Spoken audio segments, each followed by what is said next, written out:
Assalamualaikum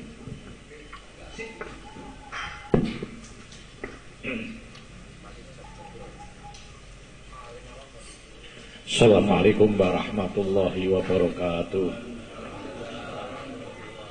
Bismillah, alhamdulillah, wassalatu wassalamu ala rasulillah wa ala alihi wa sahbihi wa mawalah.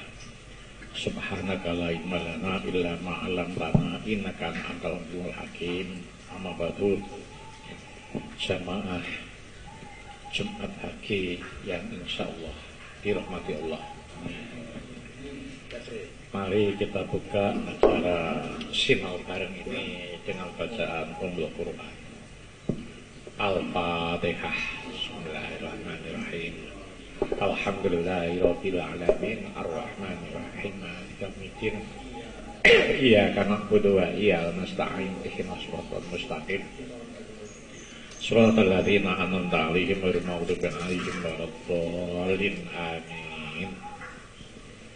Besok kita mulai muhasabah Sabtu pagi yang narasumbernya Yai Abdul Qayyum Mansur. Ini saya mohon semua jamaah Jumat pagi ini menjadi panitia. Kita menjadi tuan rumah. Tugasnya adalah menghormati tamu dengan sebaik-baiknya.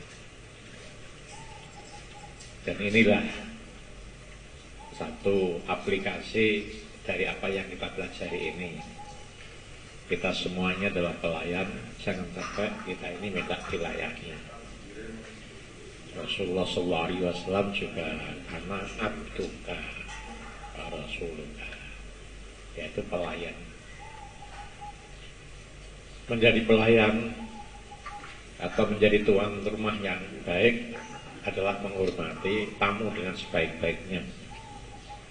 Maka yang saya mohonkan, swargane aja diborong Mas Imam Dewi,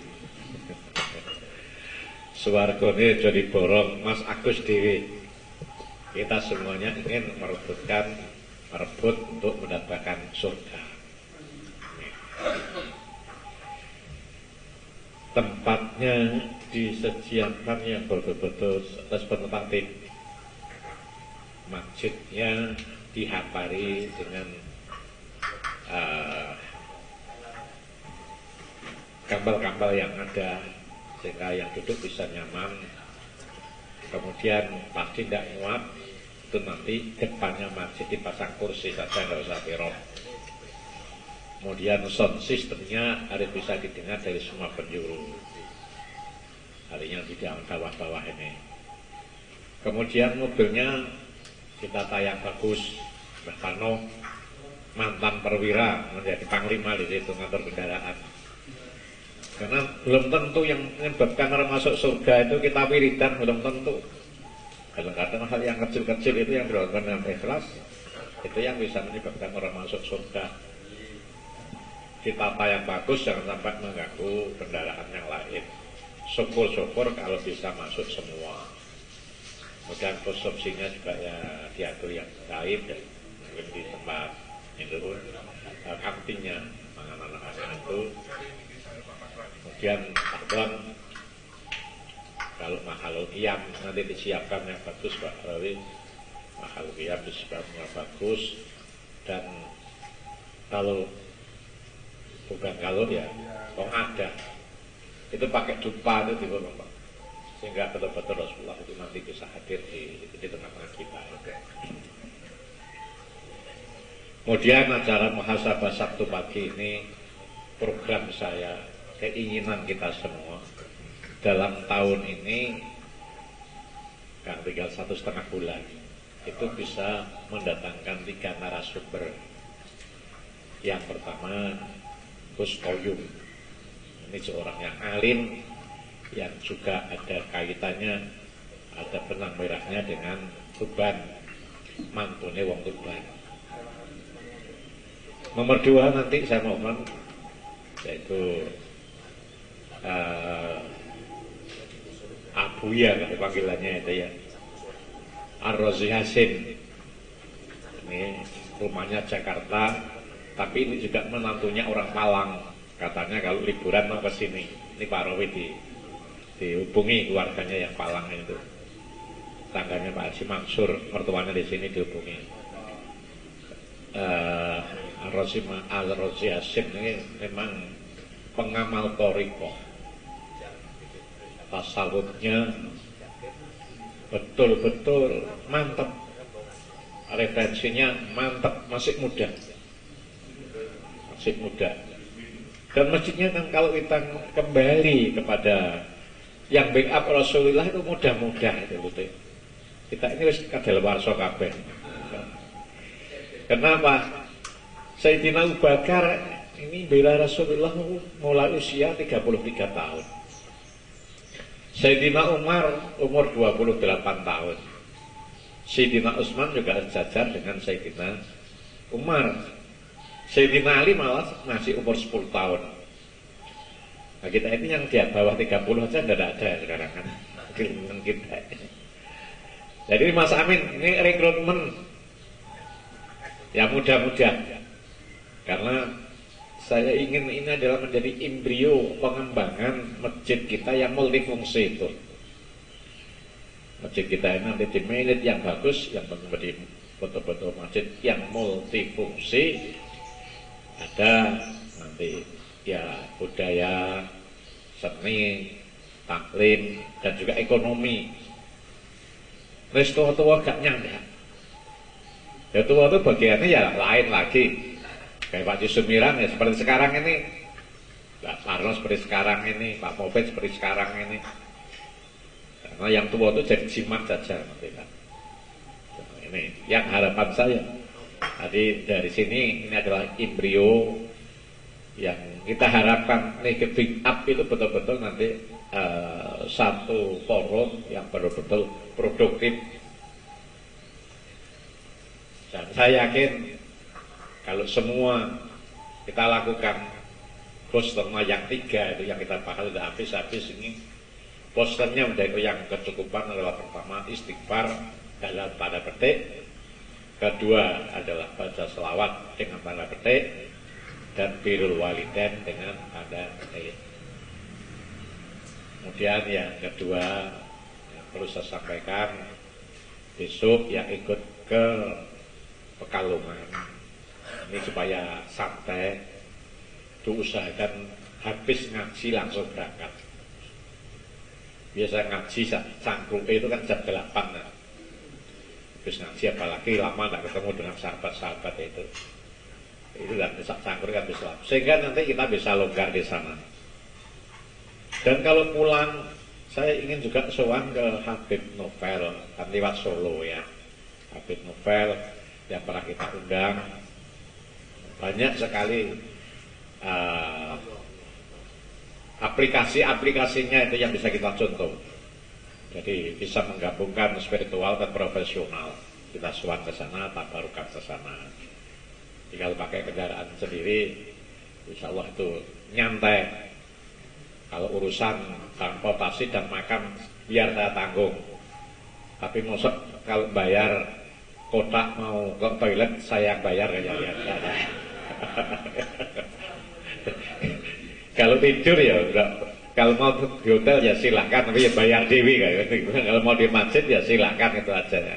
Tapi kita betul-betul diusahakan siyahah ini, siyahah yang betul-betul bermakna, yang sampai itu sia-sia. Para jamaah yang dimuliakan oleh Allah, kita sudah bahas tentang akhlak ya Rasulullah. Kalau dibahas terus, memang tidak ada tepinya. Tapi yang penting bagaimana yang sudah kita bahas itu bisa terapkan dalam kehidupan kita ini, sehingga kita ini betul-betul menjadi orang yang rindu dan juga mencintai Rasulullah Shallallahu Alaihi Wasallam. Jumat lalu sudah kita bahas bahwa Rasulullah ini dengan para sahabatnya semuanya merasa orang yang paling dekat dengan Rasulullah. Anak juga begitu, anak kecil semuanya merasa yang paling disayang oleh Rasulullah. Berarti ini rahmatan lil alamin, tidak pandang bulu statusnya apa, baik itu orang Badui maupun tidak punya status sosial tinggi, semuanya adalah sahabat Rasulullah. Kira-kira kita bisa tidak seperti itu? Lagi menjadi pejabat saja sudah bisa-bisa, sudah beda-bedakan. Yang loyal, yang diadap warnanya gini, yang loyal, yang tidak loyal. Berarti kan tidak sejalan dengan apa yang diajarkan beliau Rasulullah.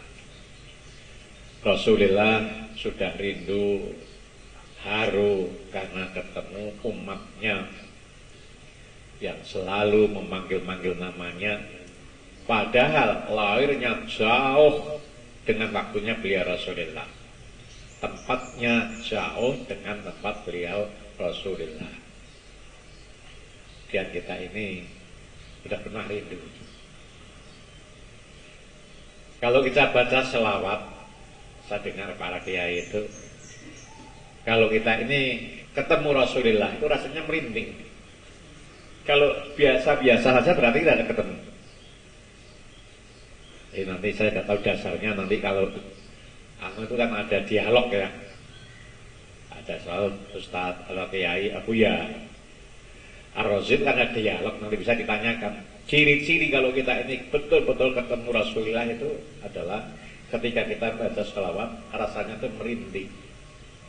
Kalau saya tak hati, apalagi kalau ketemu Rasulullah, ketemu genderuwo aja itu kan, saya bukan madak Rasulullah dengan genderuwo ya.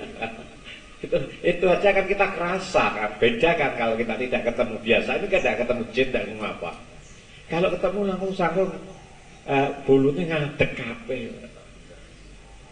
Ini sekali lagi saya ulangi, bukan saya mama. Dan nanti terjemahkan Rasulullah pada kau genderuwo kan gitu.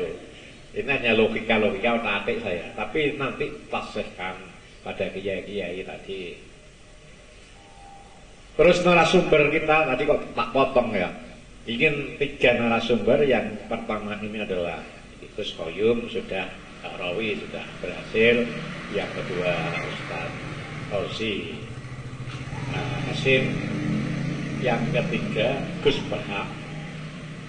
Gus Bahak itu salah satu kriterianya kalau itu masih ada hubungan dengan orang tuanya. Pak Imam, nanti ini tugasnya Pak Imam sing ngaji rono Pak Yai Kasturi. Kenapa? Kalau dulu saya aturi ke pendopo tidak mau karena saya bupati. Tapi sekarang saya tidak bupati, ke masjid saya sendiri. Kemudian kriterianya ada benang merahnya orang tuanya. Tanya Pak Yai Nur Salim itu adalah teman abah saya. Meskipun atau kalau tidak dianggap teman, kok menemankan diri dengan orang alim, sering ketemu dengan abah saya di Talun sana. Ini salah satu kriteria beliau itu mau diundang. Ini insya Allah kan terpenuhi kriteria ini. Waktu terserah, tapi yang jelas muhasabah ini 3 narasumber ini yang dalam waktu 3 bulan, dalam waktu 1,5 bulan atau tahun ini bisa kita laksanakan. Jemaah yang dimuliakan Allah, mari kita lanjutkan kajian kita tentang beliau Rasulullah. Rasulullah menyampaikan bahwa saya, kata Rasulullah, ini adalah dari keturunan 2 orang yang hendak dikurbankan. Pertama, Nabiullah Ismail alaihissalam. Beliau ini kan orang yang mau dikurbankan, tapi wurung. Yang kedua, beliau adalah putranya Said Abdullah.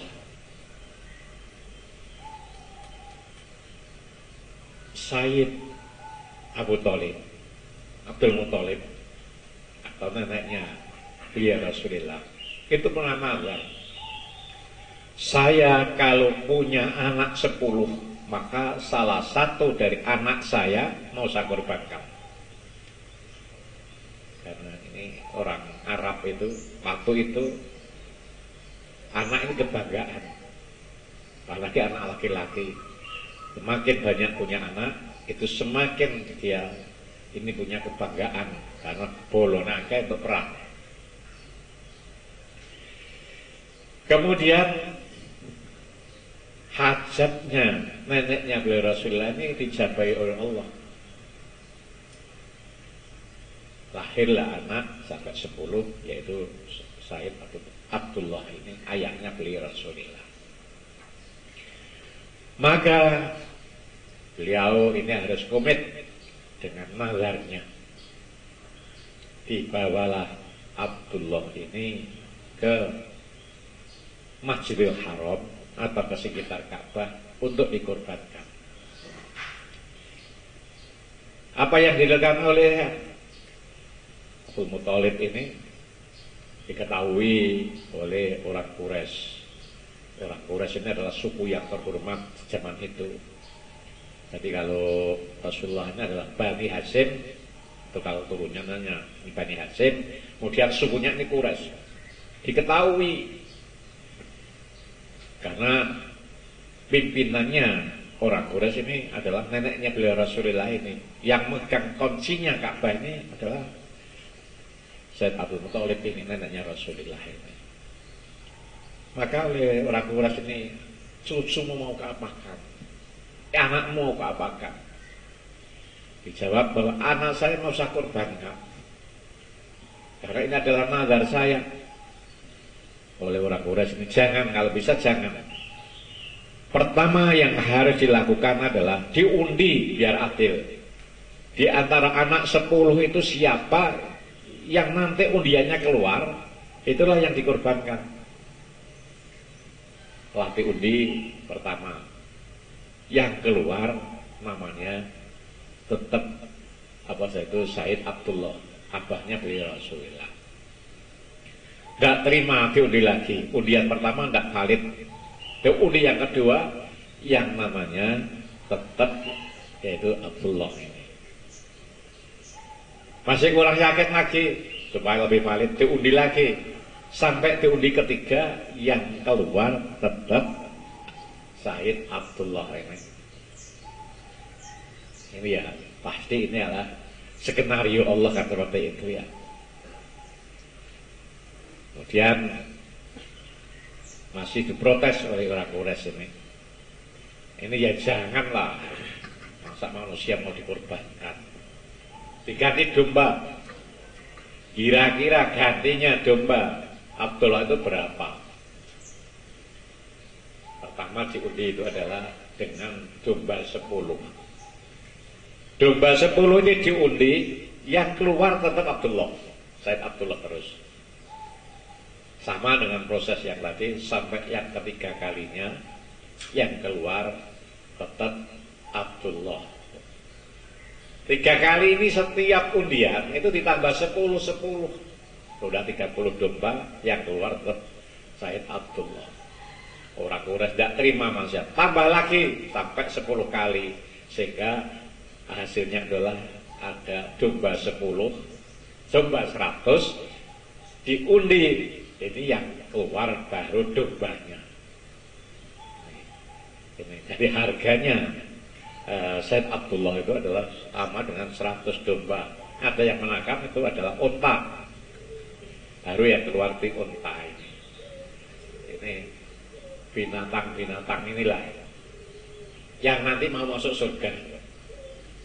Yang masuk surga itu ada dombanya Nabi Ismail, ada untanya Nabi Soleh, ada anjingnya Ashabul Kahfi, ada semutnya Nabi Sulaiman, ada burung hudhudnya Ratu Bilqis, ada lagi sapinya Nabi Musa. Ini semuanya kan ada ceritanya semuanya itu. Jadi ternyata yang di surga itu bukan manusia saja patutnya. Termasuk ada tumbuh-tumbuhan juga yang ada di surga itu. Tumbuh-tumbuhan apa? Pada satu saat ada seorang ibu itu yang matur pada Rasulullah. Wahai Rasulullah, Saya punya anak yang pekerjaannya tukang. Lalu bagaimana kalau saya bikinkan sebuah mimbar di masjid, itu bikinkan mimbar, sehingga kan lebih keren kan itu kan. Rasulullah setuju. Sehingga seminggu berikutnya hari Jumat seperti ini dipakailah mimbar yang dipakai seorang ibu tadi. Ketika Rasulullah pindah ke mimbar yang dipakai seorang ibu ini, waktu sholat Jumat ada tangisan. Semuanya mendengar jamaah itu. Tangisan apa itu? Ternyata setelah diperhatikan, yang nangis itu adalah pohon kurma. Kenapa pohon kurma ini? Biasanya Rasulullah itu selalu bersandar di pohon kurma itu ketika khutbah. Sekarang ditinggalkan oleh Rasulullah. Yang kita perhatikan, yang kita ambil pelajaran, kurma saja, pohon saja, rindu pada beliau Rasulullah. Apakah kita ini kira-kira sudah bisa rindu pada Rasulullah? Ketika Rasulullah mendengar pohon kurma ini nangis, didekati oleh Rasulullah. Kenapa kau nangis? Nah kan jelas bukan didikan manusia kan, semakin yakin kan pohon kurma bisa diajak bicara. Dan yang mendengarkan semua jamaah yang ada di masjid. Kenapa kamu nangis? Ya Rasul, karena saya ini merasa kehilangan. Yang biasanya saya ini selalu panjenengan damel zaman pakai untuk bersandar ketika khutbah. Sekarang saya sudah ditinggalkan oleh Rasulullah. Kira-kira pohon kurma ditanya, seneng mana pohon kurma ini menemani saya di dunia atau menemani saya nanti yang abadi di surga? Kalau menemani saya di surga berarti pohon kurma ini harus dipotong kemudian ditanam di surga. Jawab pohon kurma, milih yang abadi, yaitu ditanam di surga. Nanti berarti di surga itu juga ada tanaman-tanaman. Begitu hebatnya beliau Rasulullah, begitu mukjizat Rasulullah.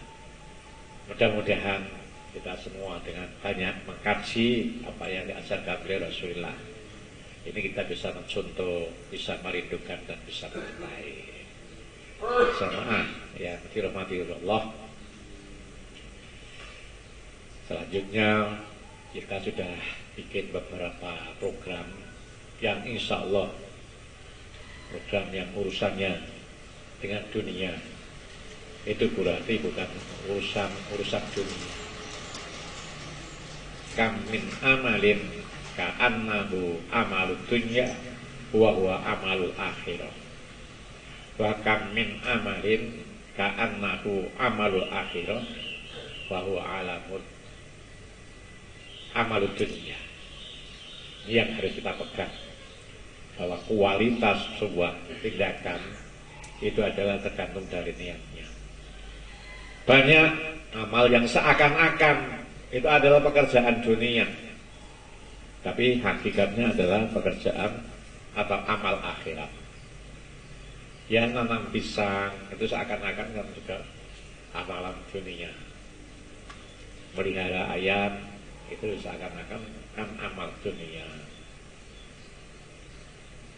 Tapi kalau kita niati adalah limas syariatil akhirah, semuanya adalah untuk kepentingan akhirat, maka menjadi makna amal akhirat. Itu tergantung niatnya. Dari 3 sektor ini saya minta betul-betul semuanya sesuai dengan shop, sesuai dengan aturannya, dan semuanya sesuai dengan RAB-nya, rencana anggaran belanja. Kalau tidak, ini kan tidak efektif, tidak produktif. Kita harus selalu evaluasi yang sudah kita lakukan seperti apa, kemudian kita perbarui terus-menerus. Kalau dari 3 sektor ini sudah berhasil, dan saya yakin berhasil kalau semuanya ini bisa jalan ngurus ini. Baik jalan wiridannya, jalan etos kerjanya, saya yakin ini bisa berhasil. Tapi kalau setengah-setengah, ini yang saya itu pesimis. Dan sering kita ini menunda-nunda pekerjaan, sesuatu yang mestinya sudah Sabtu bulan yang lalu sudah selesai, tapi sekarang belum jalan. Ini berarti kita belum jalan. Kemudian sering kita tidak disiplin dengan anggaran. Kerja, ternyata anggarannya menjadi tinggi. Ini juga belum jalan. Ini harus selalu disinkronkan, terus dievaluasi terus. Kalau dari sektor pertanian, sektor peternakan yang sudah jalan, nanti akan saya masuk ke sektor perikanan. Tapi bolak-balik saya ngomong ini, kalau tidak ada dukungan dari semuanya, ini juga tidak akan ada hasilnya. Jadi dukungan semuanya, inilah yang saya harapkan. Kita ini punya kelemahan, etos kerja kita sangat rendah. Kalau kita melihat dibanding dengan orang-orang yang non-muslim, itu adalah etos kerjanya jauh. Maka dalam muqaddamahnya Ibnu Khaldun, limadza ta'akhkharal muslimun apa qaddama ghairuhum? Kenapa orang-orang non-muslim lebih maju? Apa jawabnya? Hubbud dunya wa qaradiyatul maut. Nek Gus Ali menerjemahkan ini adalah kepengin sugih tapi malas nyambut gawe. Nek Gus Ali begitu. Dan saya tambahi bahwa kita ini harus berani menghadapi tantangan. Tantangan tidak harus kita lari. Ada tantangan tidak harus kita ini menjauh, tapi bisa menyelesaikan tantangan. Kita ini punya sesuatu yang luar biasa mestinya. Punya senjata yang luar biasa untuk menyelesaikan tantangan itu. Apa itu? Kita punya wirid. Laula kana wirid maka warid. Ini saya mau sampaikan. Kalau kita ini, kalau tidak ada wiridan, maka tidak ada warid. Warid itu adalah anugerah dari Allah yang tidak secara matematis, tidak secara logis kita itu bisa mencapai, tapi tiba-tiba dapat itu loh. Tiba-tiba ini ada ini itu warid. Dan itu tidak akan pernah ada kalau tidak pernah wirid. Nah ini yang harus mensinkronkan ini profesionalisme dan spiritualisme. Wirid sudah saya bahas kemarin, itu adalah sesuatu yang dilakukan secara rutin itu. Yang ini yang perlu dibahas adalah kualitasnya. Kalau kita mengucapkan la ilaha illallah, tarik napas kita ke kanan, kemudian dikembalikan, Allah masuk ke dada kiri. Jadi nanti akan selalu Allah ada di sini, yang selalu akan backup kita dalam perjalanan kita. Ini yang harus dilakukan begitu. Tidak usah daki apa saja yang dilakukan secara rutin, itu ada waridnya. Tapi jangan sampai mengucapkan saya sudah gini kok masih gini, dilaknati oleh Allah dari sini. Jangan sampai mengucapkan itu. Kalau mengucapkan itu kita tidak tahu ijabahnya doa itu bisa sekaligus, bisa ditunda, bisa paling ada pada anak kita. Tapi orang apa-apa wis ngucapno, wis wiridan wis apa ngene wae lah, ini yang dilaknati oleh Allah. Mbak Jamal itu kan sering menyelesaikan, menceritakan itu, sering diiming-imingi gitu ya. Jadi ada yang sekaligus dikasih seperti wong ngemis, dikai tapi saiki, tapi ada yang tertunda dan seperti itu. Itu kajian kita pagi hari ini. Mudah-mudahan apa yang kita bahas ini kita bisa terapkan dalam kehidupan ini. Wallahu muwaffiq ila aqwamit thoriq. Wassalamualaikum warahmatullahi wabarakatuh.